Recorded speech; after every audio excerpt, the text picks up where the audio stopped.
Ladies and gents, boys and girls, pronouns of your choosing, welcome back to the Firefighters Podcast. Today we are blessed by a Guinness World Record holder and returning guest to the podcast, Charlie Thompson. Charlie Thompson came on the podcast way back in episode 71 and has subsequently gone on to break the Guinness World Record, travelling the furthest distance in full fire kit, including fire boots, which is an important distinction, whilst carrying 22 kilos of breathing apparatus. He's done this over 24 hours, and today we're going to learn what it took. But before we get into it with Charlie, once again, let's hear from our amazing podcast family. First up, we have our partners of the podcast, PBI Performance Products. PBI products are protection without compromise. Now, PBI fabrics have been renowned for their unique combination of flame resistance, durability, and comfort. I have worn PBI products since starting my career 13 years now, and they are the very first choice in protection for pretty much every extreme condition, from NASA astronauts to emergency responders, the military, Formula One. So it goes without saying, we are a massive fan of PBI, and it's great to have them as a fan and a sponsor of the podcast. If you want to hear more about it, go over to pbiproducts.com or just check in the notes below. You will find a link to PBI. A big thanks once again to our long-term sponsor, William Wood Watches, who bring us, of course, our Chivalrous Collection, Bronze Edition, Valiant Collection, and coming to 2021 from the 1st of March is their new Triumph Collection. William Wood Watches is a UK-based watch manufacturer where upcycling is taken to a whole new level. William Wood are all about history on your wrist and feeling the beat of the fire service with you every step of the way. William Wood Watches has the vision to be the leading sustainable watch brand that upcycles rescue service materials for a new life, once forgotten, now reborn. Johnny always says the best part of the journey for him was seeing the watches on the wrists of people who appreciate the story, the history, the values. If you want to become part of the William Wood Watches family, head over to williamwoodwatches.com, where Johnny and the team have some beautiful, beautiful pieces to share with us. So get over, have a look, get yourself registered, and check out some of the incredible stuff at williamwoodwatches.com. Well, there you have it, boys and girls. They are the names in the frames. They are the people in the hot seats coming along on the ride for today's podcast with us. We are incredibly appreciative of our podcast partners. So without further ado, we're going to get in there with Charlie. Now, aside from the big physical challenge he's had to overcome, there's loads of lessons in here, and that's why I wanted to get Charlie back on, for the patience, the perseverance, the persistence, the preparedness, and also lots of great attributes that are not alliteration. So all joking aside, there's so many good takeaways from today's episode. So it's always lovely to touch base with the people who have been on before, seeing if they practice what they preach, seeing if the rubber meets the road, seeing if their words match their actions. Are they walking the walk, or are they just talking the talk? Charlie is one of those guys that is always walking the walk. So without further ado, let's get in there with Charlie, and I will see you crazy cats on the other side. Shabba. Yo. Hello, mate. How are we? Oh, all the better for seeing your handsome smiley face. How are you, brother? Not too bad getting there. Mate, you're looking good. You're looking happy. You're looking a bit more recovered and a little bit less sore and rashy than the last photos you sent me. Oh, well, I can definitely tell you that 90% of the rashes have gone down. Oh, mate, that was brutal, that was. It was ridiculous. Was that surprising? Because when you said it, and I was speaking to my missus about it, and I was like, it's the things you don't think about that then become sometimes the biggest things, if that makes sense. It's like you can plan so much for the things that you think are going to be the hurdles, and then stuff like that, it looked really sore. Yeah, I mean, I've been doing like half marathons and maybe just over that with the same kit on, same clothing underneath, and not one sort of friction burn or whatever on my body. And then I take my jacket off at the end of that, and it's literally like someone's just scolded me all over my body. Did you take your jacket off at all during it? Which sounds stupid, but you know when you were doing your stops and stuff? Because there's like I suppose there's a thought process around how much do you ramp down to ramp back up? Do you know what I mean? Because you don't want to completely like chill out when you have your stops and stuff like that, but also, you know, how much did you ramp down before you went back up, if that makes sense, each time when you had your stops at the stations and when you had your breaks? There was no ramping down, but that's okay. Unfortunately, that's the protocol and the rules and regulations of Guinness. They said if any part of the PPE, which they classed as the helmet, jackets, trousers, boots, or the BA, was taken off, that would be it. Okay, so there was no loosening straps and sort of, let me just readjust this and let me just take that off and have a shower. I opened up the collar part. I unzipped that slightly just to open up, but that was literally it. I undid the chin strap of the helmet.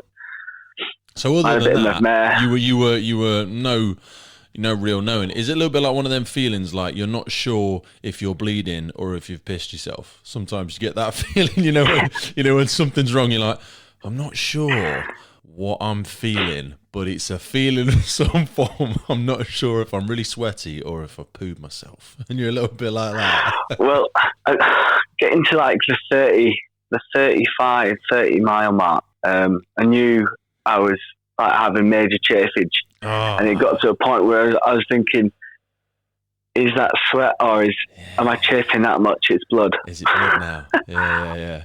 You know what reminds me of? Remember that episode in Friends where Ross is trying to get them pants back on and he can't get them back on? Have you seen that one? With the leather pants. The leather pants. And then he's like, he puts lotion on and then he puts baby powder on or something, doesn't he? And then like you wouldn't know if you'd make it better or if you'd make it worse. I'm just thinking of you, like when you're feeling that chafage, are you kind of saying to people like, oh, has anybody got some Vaseline? I might just ram something down there, or like I don't know if I want to do cream, or did you just be like, you know what, just it hurts, but if I'm bleeding, it's only 24 hours. I'm not going to do this for 10 days, So was it kind of just, it really sucks, but I'm just going to carry on? Pretty much, yeah, because there's nothing I could have done without taking them off. Yeah. So it was suck it up, buttercup, and crack on. So I mean, typical me. I apologise. We've kind of jump head first into it there. But last time we spoke, first of all, welcome back to the podcast, Charlie Thompson. How are you, brother? I am good. Last time I'm better now. Yeah, I mean, you've become a world record holder since we last spoke, which is pretty surreal, isn't it? I mean, it's still sort of registering in the head. It doesn't make sense. It is weird. It's a pretty epic thing, though. Do you know what I mean? And to be fair, you actually picked, with all due respect, you've picked quite a good one. There's some crap records out there. There are some really crap records out there. And you're like, really? I know. I think I've seen something like, there's a world record for like stacking 5 M&Ms on top of each other. See, that seems less brutal. Yeah.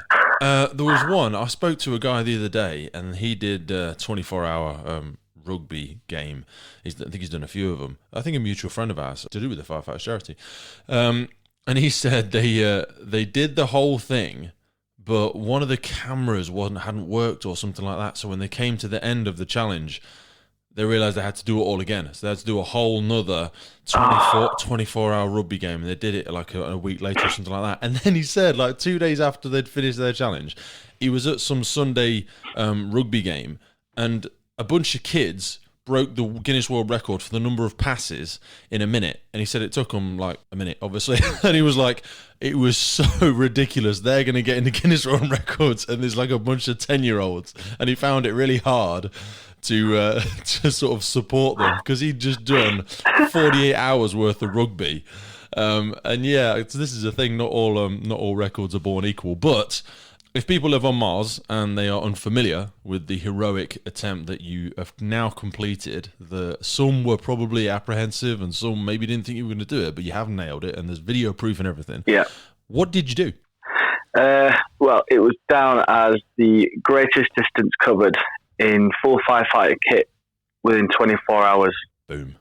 And I managed 50 miles. 50 miles. Now, a really, really, really, really super important thing that I want to, and people will think it's not a big thing, but it was massive. And I'll tell you what, we'll put some of those photos as some of the episode sound bites for this, because for me, and you'll know far, far better than any of us, it was the fire boots. Because you see a lot of people do stuff in fire kit, myself included, and you're like, oh yeah, I've done a workout in some fire kit. I've ran some stairs in some fire kit. You were wearing trainers. Do you know what I mean? That's so often the case. Whereas yours, you were wearing actual, not like, with all due respect, not like firefighter competition worthy fire boots that maybe someone once wore operationally, maybe somewhere, probably not. Whereas yours, this is your operational fire boots. Yeah. Talk to us about that. That brings a whole different dynamic in there. Yeah, I mean, well, there's no giving them, put it that way. And I actually wore them on an incident probably about 3 days prior. There you go. So these are your actual boots. It's literally the actual boot. Yeah, and for people that are familiar or unfamiliar with fire boots, a lot of them don't have like a really nice lacing mechanism, because obviously these are designed to be worn in property fires. With all due respect to the people that make them, they still are predominantly glorified welly boots. Yeah, pretty much. Just a little bit thicker and a little bit softer inside, but they're still heavy. They're still very uncomfortable over a longer period of time. Yeah. There's no laces. It's just a pair of boots that they say comfortable but quick to get on.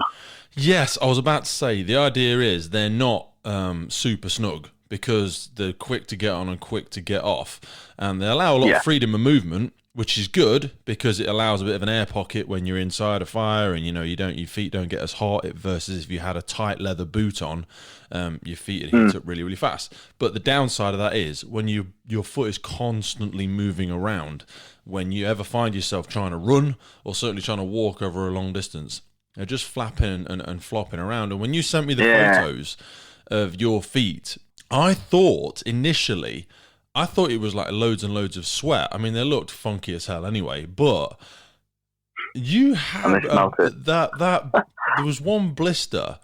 I say a blister.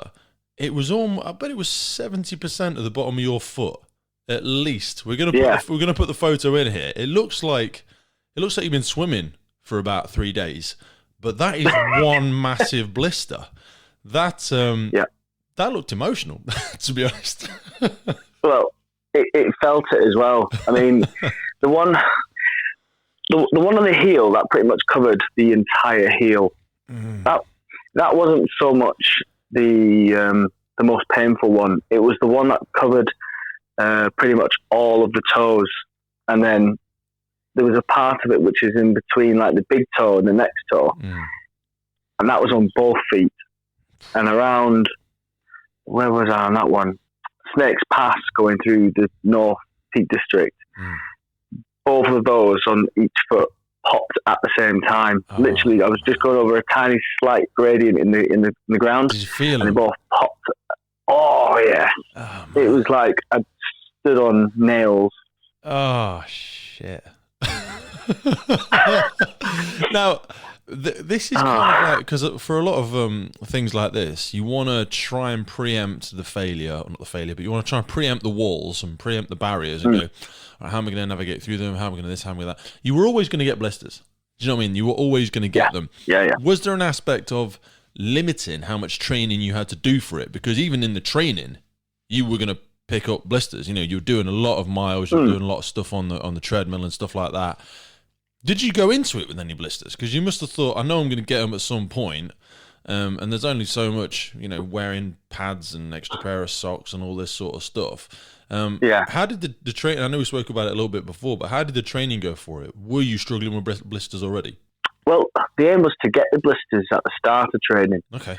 So then I'd know where like the major rubbing points would be on the boots themselves. I like your style. So when I do get the blisters, I'd then wrap them up, wait for them to obviously either die or pop, and then I'd get the tincture oil, which would then sort of almost act as a second layer of skin on that. And then after doing that, get used to the oil for a few months, because I was probably training around 3-4 months prior to the actual walk itself. And then put on like a thin layer of, almost like a glove sock, where each toe has its own little sock that goes over it, and that just reduces the friction.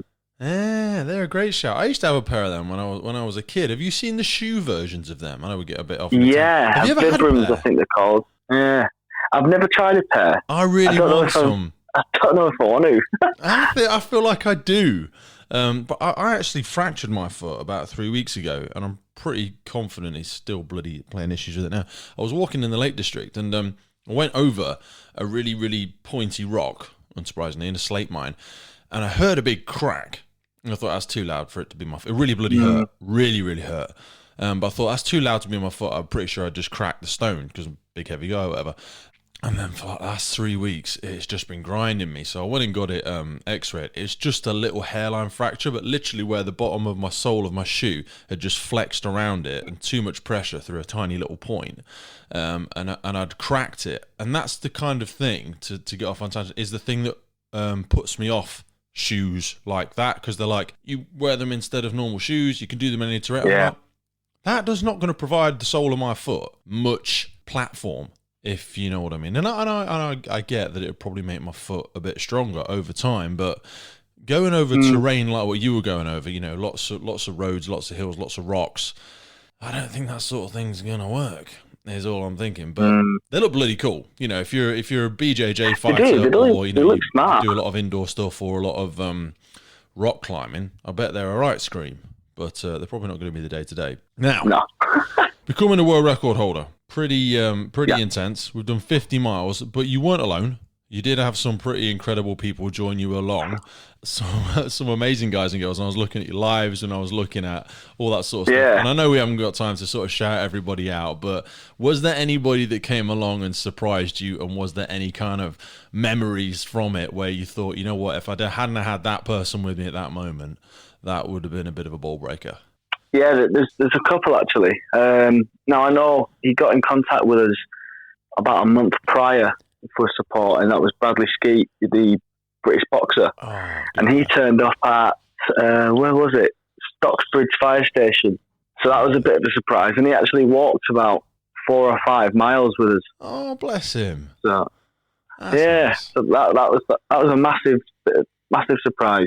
Are you still mentally functionable then? Are you still able to have a conversation, if you know what I mean? Because when somebody like that turns up, it's quite a nice surprise, and it probably adds a different sort of tempo to the conversation. If you've got anything to give, or if you're just sort of like head down, he might have showed up and gone, "Hey, I want to spend a few hours with Charlie. It's going to be a right laugh. He seems like a cool guy. We're going to have a right scream." And if he just turns up and you're like, head down and just marching through, did you still manage to maintain this lovely, happy, gregarious, optimistic Charlie that we have in front of us today, or was the moments where you were no fun to be around? Of course, no, yeah. I took a few minutes anyway at the station to meet that crew that were on, and I also took a few minutes just to have a decent conversation with him. So yeah, really, really nice guy. And after that, we both just made our way down. I think he's quite good mates with my sister, so my sister joined me as well, Jenny. Oh, bless her. And so we just had a pretty decent conversation for about 4 or 5 miles. So it was just nice to sort of, realise, there is that people out there that you probably just don't know that are actually there just to purely support you. Yeah. It's quite humbling, really. Yeah, because you're doing something that's it's pretty incredibly challenging, but it's a big thing to give money and to donate and stuff like that. But for him to actually show up was massive. Yeah. Who else? Oh, massive, your sister and obviously a few members of the family. Did you manage to see all the operational crews when you sort of bounced from station to station? Was the reception good? Yeah, I mean, well, obviously, I probably got to Rotherham about 5 o'clock in the morning, so I wasn't going to be waking them up. I'd have done that. I'd have totally been on the tannoy. Ring the front doorbell. I'm here. Kit on for parade, kit on for drill. Down we come, fellas. Let's throw some ladders up, celebrate the finish. The only crew that were really there was Stocksbridge, because I made them that in a decent time. I think I got to there about 12 in the afternoon.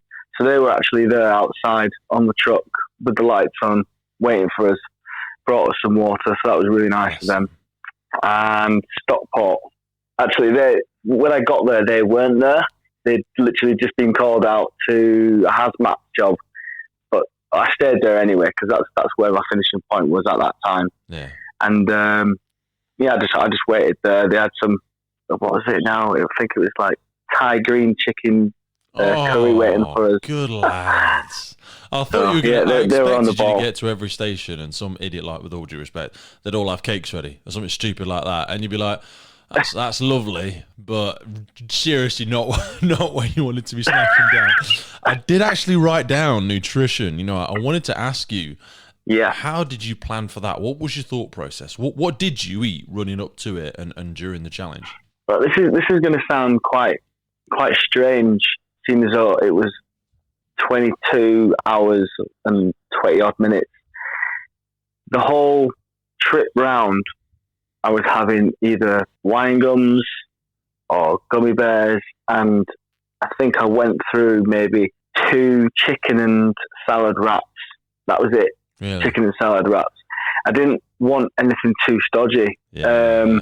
But it was the first hour which was a bit of a scare for me, because at midnight we set off and it was so humid, it was unreal. Yeah. I was like, this is hotter than usual. Yeah, it's a BA. So yeah, I thought, right, okay, well, I'll space the food and I'll space the drink out a little bit. I'll have a drink every 20 minutes, or when I need a drink, because the drink was more important. And then the food I'd have every half an hour. In that hour, I could not think of anything worse than food. Really? I was going down big time in that hour. Jesus. So you were like, yeah, I've prepped all this, I'm going to fall flat on my face in the first hour. Is it just like panic and adrenaline? Like, I don't know what's wrong. Well, that's what it is, I think. For something? Is it, am I sick? Do I feel weird? What is it? Does everybody else feeling this? Do you know what I mean? Well, that's exactly the thoughts that were going through my head. I was thinking, what is going on? I'm an hour in and I'm already going down. Yeah. But I think it was the combination of the humidity and the nerves and the adrenaline kicking in. So I think after that wave, I thought I managed to take a little bite of my chicken wrap, and I had a flapjack that the guys who over at Four Seasons Kitchen had made for us. They do all the nutrition for us. They look great. So I managed to have a little corner of that, and that got me through a bit. And then I think I hit another wall at 5 hours. Same sort of thing, but I knew I was losing a lot of salt because I stopped sweating for quite a bit. Really? And obviously, if you realise if you're not sweating, then something's going on big time. I was going to say you're quite far down the dehydration scale if you've stopped sweating. Massively. I was going to say, were you doing Duralights? Were you doing electrolytes and stuff like that? How soon did you think that you needed to start bringing them in? Was it an hour in, 2 hours in, 3 hours in? Because if you're like me, I mean, we'll say it again, you're wearing full fire kit, you pretty much sweat as soon as you put the stuff on, and it's like death by 1,000 cuts. You're not running at any point, you're not hauling anything at any point, but this is not a sustainable situation. Do you know what I mean? Your body is losing power, it's losing strength consistently and progressively. It's slowly killing you, pretty much. So you need to keep putting it in. Oh yeah, definitely. I mean, I was switching between the Wild Hydrate drinks that we get. They do 2 types. They do the electrolytes, and then they do the protein. So I was switching between water, electrolytes, protein, water, electrolytes, protein. Yes. But even that wasn't sort of catching up any of the amount of salts that I was losing. I was literally just squeezing the cuff of my jacket, and it was pouring out like someone had stuck a hose down my arm. So Dialytes came on quickly after that, and they are a godsend. Yeah, I swear by them. Take them everywhere you go. So just expand, because I think people are familiar with electrolytes, but certainly from my experiences, Dialytes people are less familiar with. So just hit us with a little bit. I'm not asking you to be a graduate nutritionist. We'll probably butcher this to death and people will laugh when they're listening to it, but give us the elevator pitch on what they're for. So Dialyte top up the salts that you lose in your body. So for instance, if you really, really sweat a lot during a long workout, or as gruesome as it sounds, if you're ill and you've got diarrhea, you take the Dialytes, because essentially your body needs salts and sugars in its body. And obviously the less salt in your body, the less you're going to sweat, the more you're going to overheat. Your body's going to heat up with inside. So if you take that Dialyte, that's going to top up those salts and sugars in your body. You see this a lot with marathon runners and stuff, don't you? That's the way you start having bags and bags of salt tablets.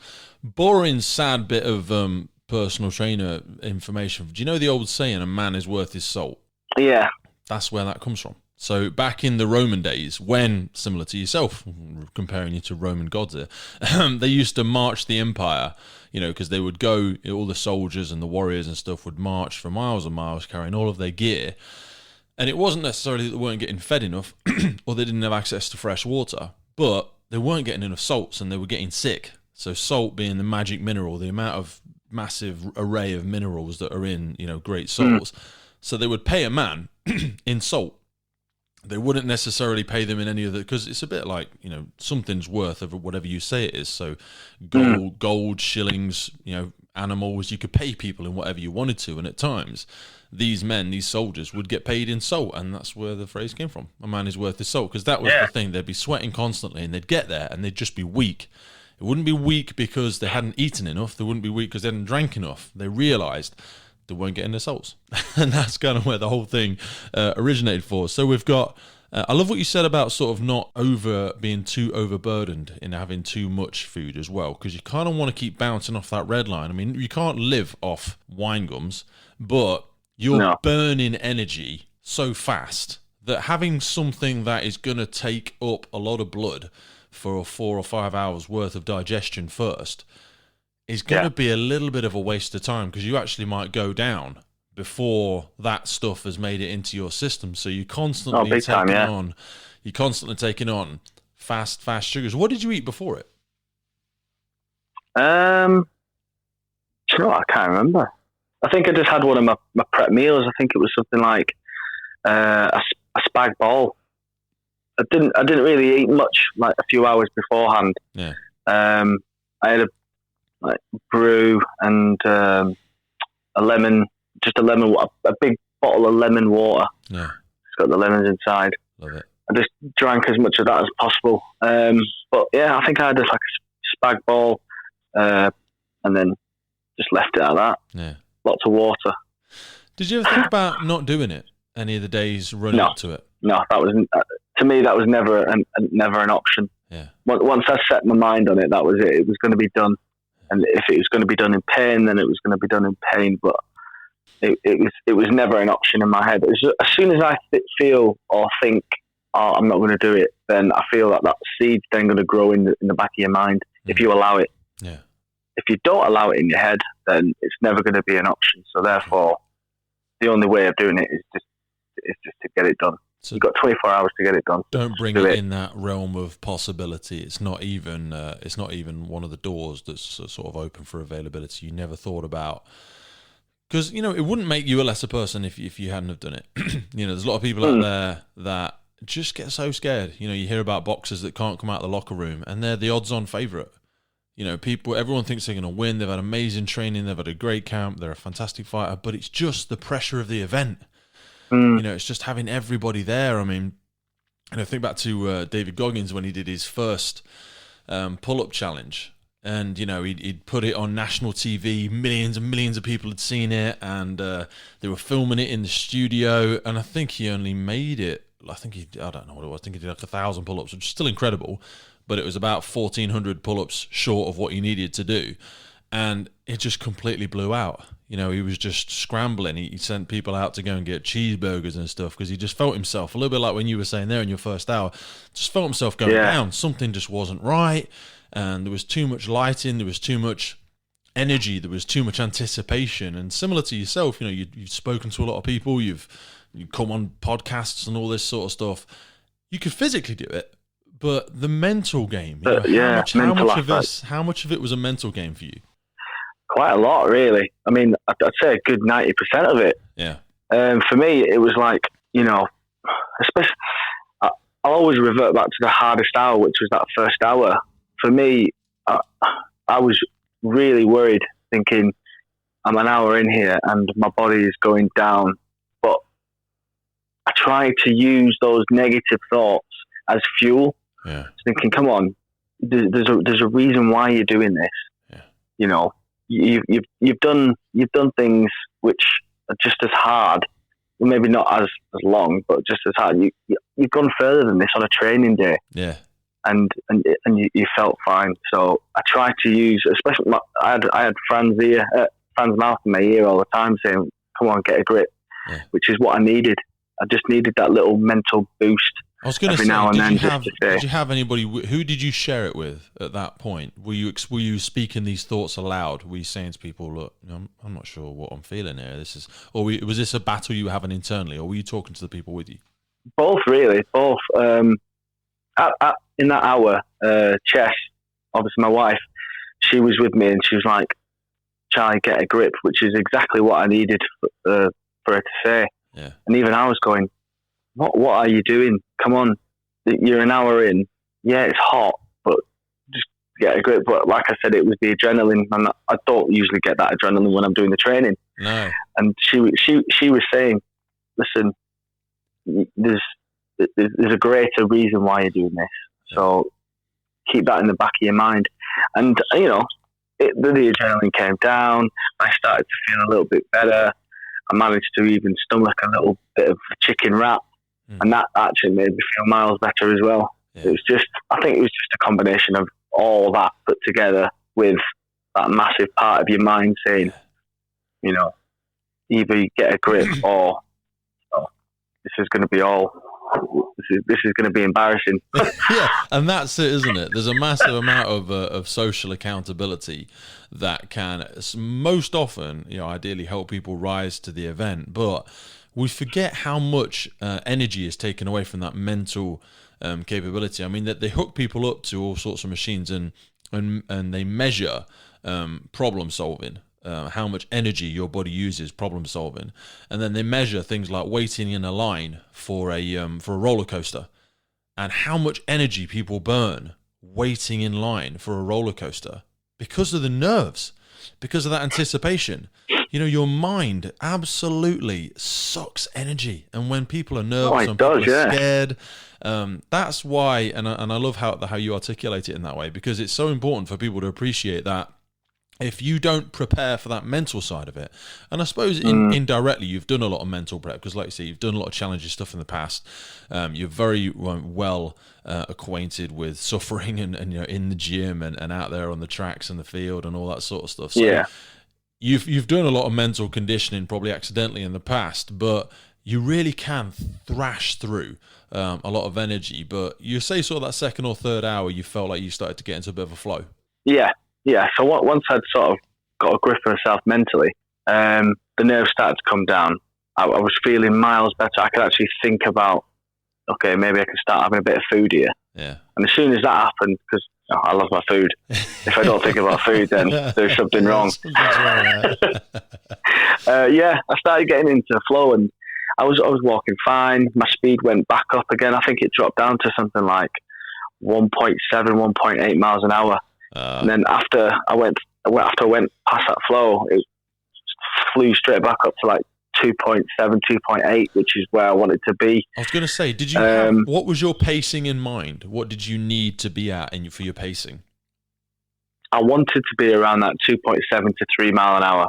That would have got me to past Stockport for around the 7:30, 8 o'clock mark. Yeah. So I would have been within that 19, 20 hour period of getting there. I think it's only like an hour from from Stockport to the final station. But there's a lot of things that you've got to put up with as well on that route. So the inclines, the declines, the heat, the weather. The weather was actually perfect for me. It was cooler in the day than it was at night. Really? Oh, that's good. Yeah. Just the route was ridiculous. Did you build in? It sounded like you did. You prepared for a little bit of failure, and what I mean by that is, so you set your pacing with ideally a 2 or 3 hour window of shit, if you know what I mean. If something went wrong, or if it went down again, how much did you build in? How much of a buffer? And do you think that's essential to do, or if you did it again, would you do it differently?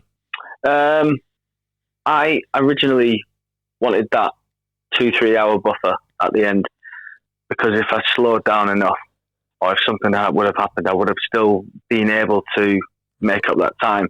Obviously, you can say, I preempted loads of things in my training, but on the day, you never know what's going to happen. No. If I was to do it again, what would I change? Maybe the route. There was parts of the route that were quite ridiculous, like the inclines for the longest periods of time. Honestly, I think this was just going to be uphill for the rest of the day. Yeah. And it was for a good, You just good felt few like, hours. this doesn't seem necessary. This is we've made this harder than we needed it to be. Yeah. I think someone said, why didn't you just do laps around your gym? I was like, yeah, it would have been a better idea, but it would have been so boring. Yeah, it would have been. That would have been a challenge in itself. Oh, yeah. Yeah, if there was anything I was going to change, it was probably going to be elements of the route. I wouldn't want to change the entire route, just probably the parts where I thought, right, well, this must be what it's like walking Everest. Yeah. Just completely like that.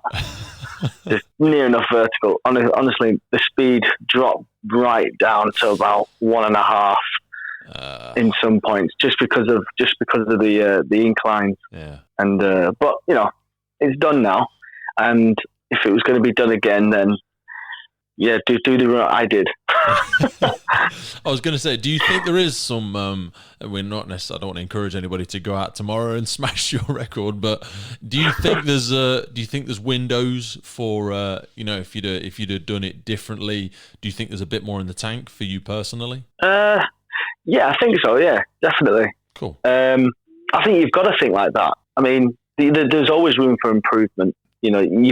For anything that you do, you've always got to sit back and sort of go over all the things that went well, the things that didn't go well, and what you do differently. And I think if there was room for improvement, then of course, yeah, your walk's going to improve. Yeah. But I won't be doing it anytime soon. I know that. I think you see that with, like, say, national players or people that do stuff on a big stage on a regular basis. I always use the phrase, less impressed, more involved. I've got it written several places. It's probably end up getting it as a tattoo at some point, because the first time you experience something big like that, it can be just so overwhelming.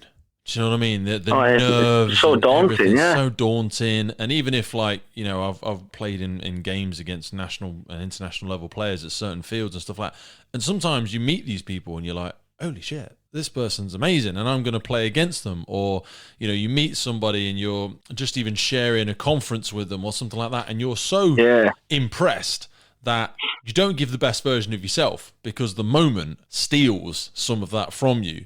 And it's making that transition. I always say less impressed, more involved, because the second or third time round, it's always like business as well. And you must think this, you guys are successful business owners. You look at a gym or whatever and you're like, what an amazing gym. Oh my God, I can't believe they've done that. How have they done that? It's all great. Yeah. The kit's so amazing. The floor looks good. The members love it. The website's this, the app, blah, blah, blah, blah. And going from that, being impressed, and then to being involved, and you're like, well, actually, let's just break that apart. Let's pull back the curtain. Let's peek behind the illusion, because, the phrase, quiet like a duck and paddle like fuck, or whatever it is underneath, is often how a lot of businesses look, isn't it? On the surface, oh yeah, mate. On the surface, it looks graceful like a duck, and then underneath, the legs are just going. That's how most businesses are running, and that's cool. And we're all kind of just making stuff up as we go along. That's how a lot of it's going. But being more involved in it and, breaking the bits apart, rather than looking at your challenge and going, oh my God, 24 hours, 50 miles. Wow. I know that fire kit. Breaking up the pieces and going, I can do that. I can do that. I can do that. I mean, let's talk about Guinness. So Guinness World Records in themselves. Yeah. How was that? Because I've heard from several people that it's not as easy as it sounds to get the attention of those individuals, first and foremost, and to navigate the myriad of guidelines and restrictions and everything. Yeah. Well, they stipulate the rules very, very clearly, and, literally down to like a fine toothpick, they'll go into depth. But that's what makes Guinness World Records. That's it. You want to come and play with that ball, you've got to follow our rules. So this is our game. You want to get your name in it. Yeah. you got to. We say we jump. You say how high. That's it. I mean, they give about a 30-page guideline as to what they require. Yeah. As standard for a Guinness World Record. This is the evidence that you need to supply. So everything from 2 master clocks to 2 witnesses minimum. They have a period of how often that witness needs to rotate to get rest, and how many witnesses. So like I said, like a bare minimum of 2. What visual evidence they need, so pictures with timestamps and stuff like that. If it's going to be video, did you have to have the whole thing recorded, or did they allow you to? How did you have to evidence the fact that it was you and the distance that you did, and what did you have any fears about? Because this is like the military operation bit, because it's like, yeah, if you don't get the evidence, you ain't going to get the tick in the box, and it's going to be impressive, and you've raised a lot of money, and that is wonderful, but it will feel a little bit, of like you've not quite got it if you didn't quite get it. So did you assign that task to somebody else, or did you try and lead the evidence portfolio yourself? It was a bit of both, really. So obviously the two people that were on the support wagon, which was Francesca and Jeff. Jeff was like who co-owns the gym with Chess. He was in charge of the support wagon. So every half an hour, I put an alarm on my phone, and that would then indicate to me, right, okay, we need to do a timestamp and a master clock picture of myself holding the clock with the timestamp underneath it. Wow. Every half an hour. I mean, we could have gone every hour, but I just thought, just do it every half an hour. Yeah. And it actually, mentally, it made time fly. Yeah. Because next thing I know, the alarm's going off. Wow, it's been half an hour already. Yeah. Jeez, okay. And then I'm looking at, they also require the measurement to be in kilometres for some reason. Yeah, I saw that as well, which I think it's just old, isn't it? They don't adopt the metric system. Yeah. It's not, so yeah, I mean, we had the sheet. We made it like a little Excel spreadsheet. So times from midnight all the way up to midnight the next day. Yeah.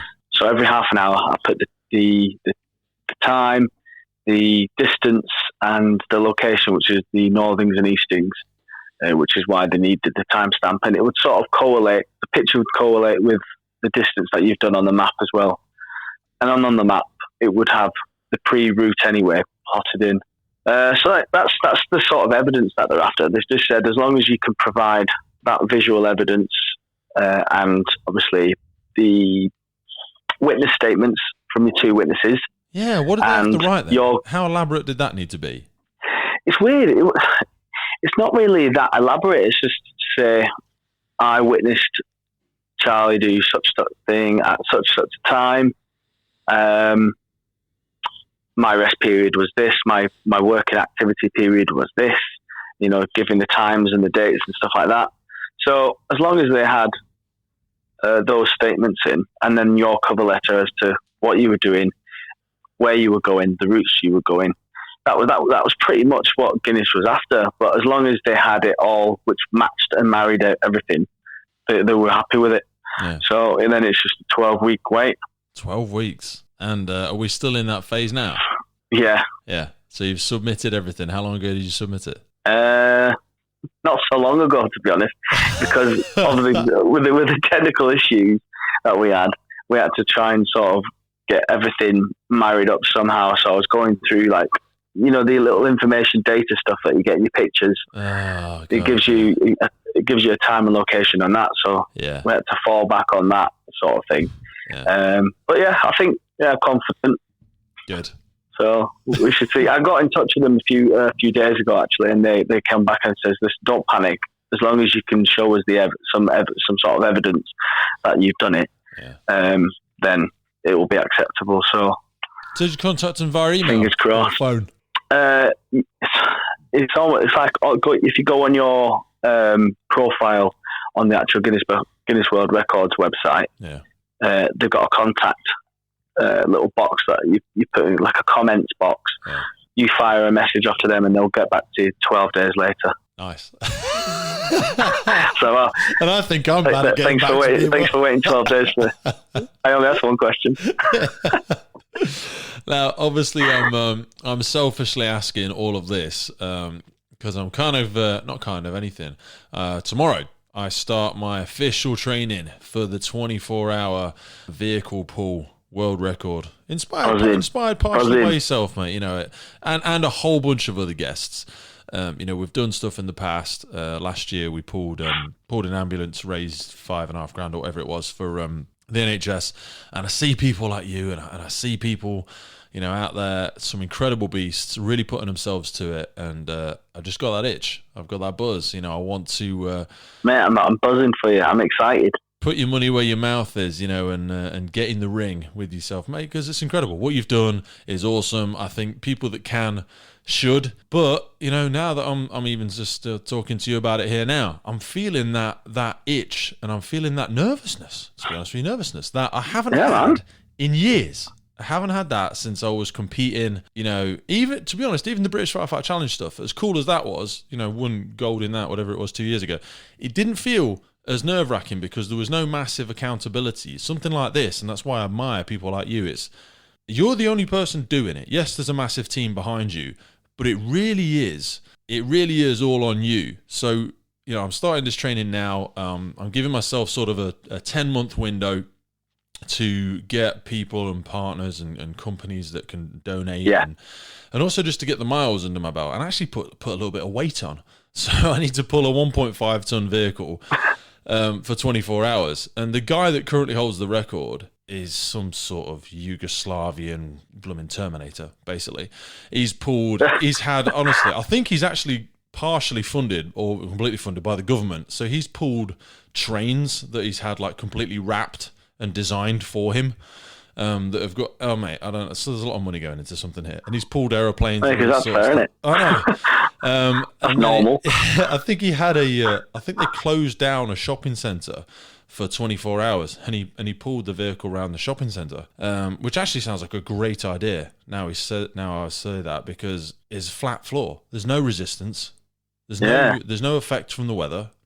You're basically in control of everything. I can't think of many shopping centres in the UK that, maybe during COVID it would have been a great idea. There'd been nobody in there. Yeah. But so 10 months. I've got to put some weight on because I've spent like the last 8 years losing about 6 stone since I was a massive, big, strong man. Bloody now I'm a feeble creature compared to what I once was. So that endurance side of it, doing some training. So training tips, dude. Come on. Big endurance events, training tips. What do I need to be thinking about? And what do other people need to be thinking about? Because there's lots of people going after these. There might be somebody going for your record right now. That's good. This is the scary thing, isn't it? Because I thought this. So just to take it back for a second, there was a woman last year who went for this 24-hour vehicle pull record. I only just learned of her. I learned of her like 4 or 5 days ago, and I was researching. Okay.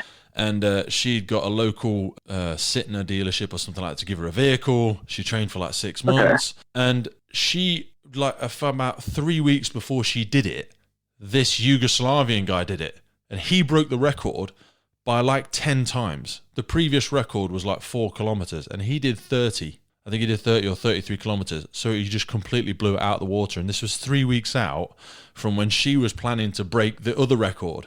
So basically, she tried to do it, but I think she made it like 5 hours in, and then she got horrendous cramps, and she went and had a bath, and then she had a masseuse, and it just ended in a car crash, I think. Well, not in a literal sense, but, I just think it didn't go very well. What I mean is, there'll be people going for it all the time. People might hear yours right now, and they go, you know what, 50 miles?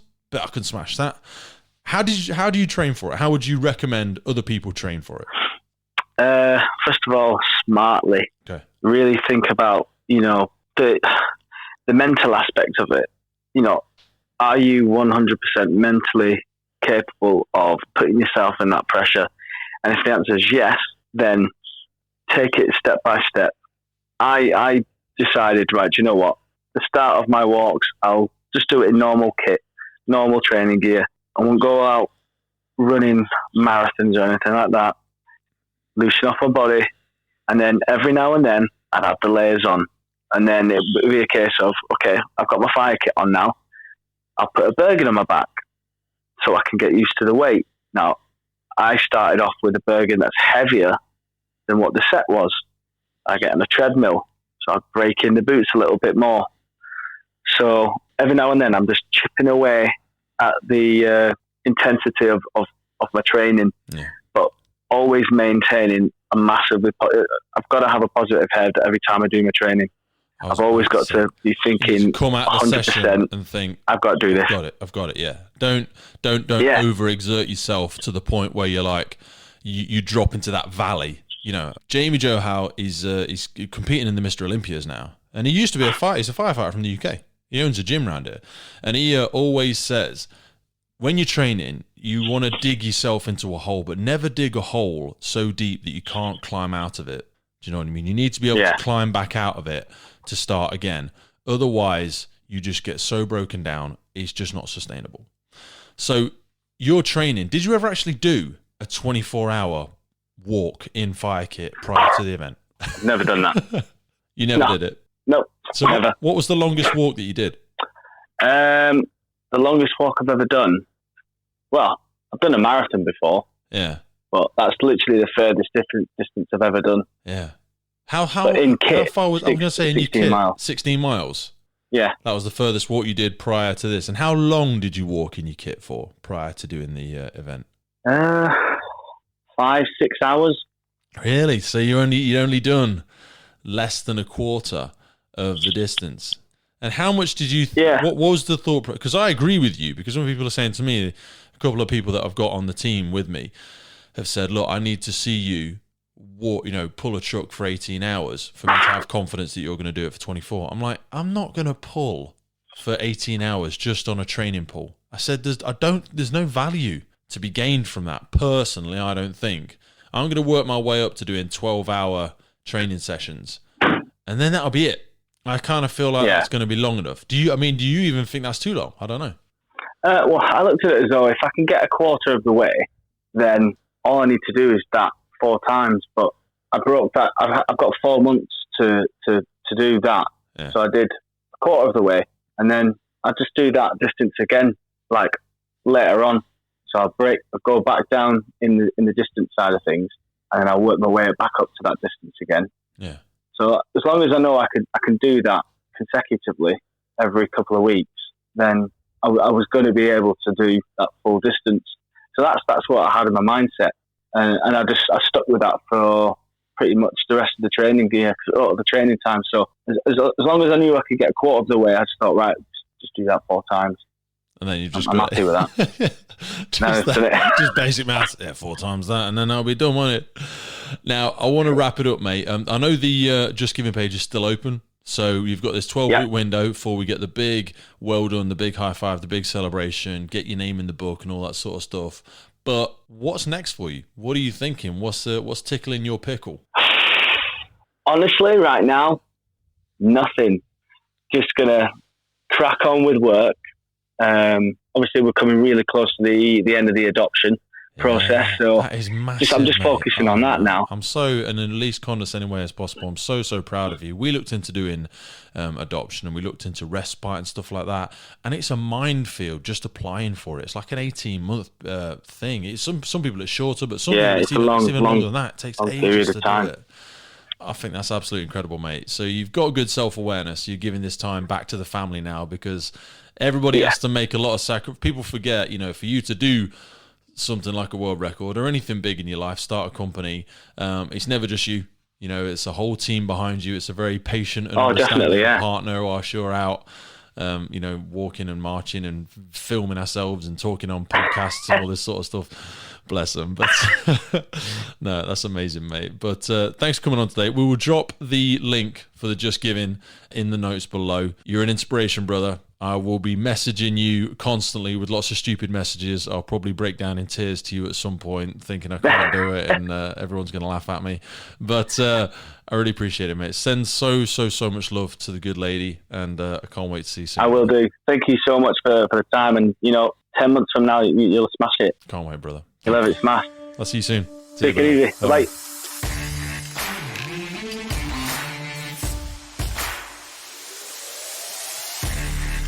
Boom. There you have it, boys and girls. That was my chat with Charlie Thompson, soon to be Guinness World Record holder. He's done the hard work. The fates now sit in the hands of Guinness World Records. And it was kind of like a little mini podcast release at the end of that episode there. You heard myself speaking about a Guinness World Record challenge that I am preparing for. This one's going to be super, super difficult. Now, Charlie's, of course, was equally difficult, and anybody that tries to push themselves mentally, physically, goes and tries to do something that either nobody else has done before, or they want to go further, harder, faster, bigger, wider than anyone else who has come before them, I take my hat off to you. I'm going to be preparing for this event for maybe the next 10 to 12 months, trying to raise as much money as possible for the Firefighters charity and maybe one or two others. If you know a business that wants to get involved, we will be having sponsorship on the vehicle itself. We've got a whole bunch of people involved in supporting this event. If you want to be part of it, if you know someone that wants to be part of it, if you've got any advice for me, then get in touch with the podcast over on one of our social media platforms or via the email. Everything is in the notes below. So until next time, stay happy, stay healthy, stay hungry, and I look forward to seeing you again real soon right here on the Firefighters Podcast.